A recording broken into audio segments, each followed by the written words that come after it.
Keeping track of homework when you have over 100 students isn't easy. It can feel like an avalanche of papers.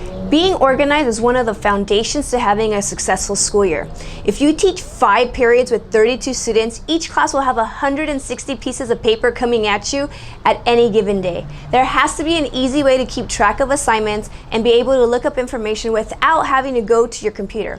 I want to share with you the method I learned from my master teacher that I kept using in my own classroom for over a decade. It's so easy, it's ridiculous, and I'm going to make it available as a free downloadable resource.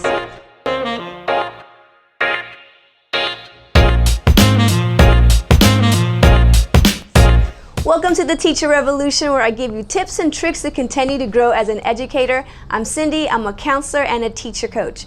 Before I share an easy way to keep track of homework, make sure to check out the description below for a link to my mini course, Online Teaching Bootcamp, where I cover how to lesson plan, how to boost student engagement, how to check for understanding effectively, and how to differentiate. I did my student teaching in a kindergarten and 5th grade classroom. And if you know me, you know that kindergarten is not my thing. But we will save that story for another time. And props to all you kindergarten teachers. My master teacher that taught 5th grade had an amazing way to check in assignments for all the subjects that she taught. I found it so easy to use that I used it in my own classroom when I started teaching 8th grade math. With 5 different periods to manage and papers flying at me nonstop in all different directions, this method saved me from putting all those papers in what I called my filing cabinet, which was the trash can. This is a folder that was a lifesaver. It has space for 31 names, and believe it or not, sometimes I had 40 students in one period and would have to add a second page behind it.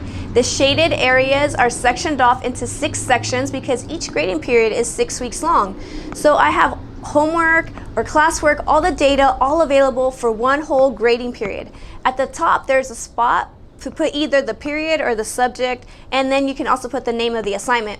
To make it last all grading period, make sure to laminate it, and I stapled both sides. I found this method of collecting homework so effective for the following reasons. Number 1, I was able to stay organized easily and have a bird's-eye view of how the class was doing overall with turning in assignments.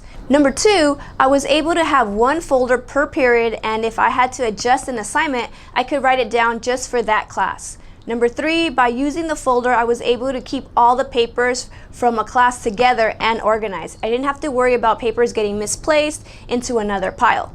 Number 4, if there was a day where I didn't want students to turn in their homework and instead hold on to it for the next day, I was able to easily spot check the homework and record who had done the first part by walking around the room with the folder, and it just made it so easy. To create this document, I used Excel. Each week is color-coded for easy reference. It's broken up into 6 weeks to match the number of weeks in my grading period. When the next grading period came, I simply stapled the new sheet on top of that so that I was able to keep the data throughout the entire semester. And don't forget to laminate the folder so that it will last longer. Ready for a free one-on-one session with me to discuss how to stay organized in your classroom or anything you need advice on? Head over to my website at cindyrosa.com for information. Remember to hit that like button if you enjoyed this video. If you would like to swipe a copy of the homework tracker, check out the description for the link.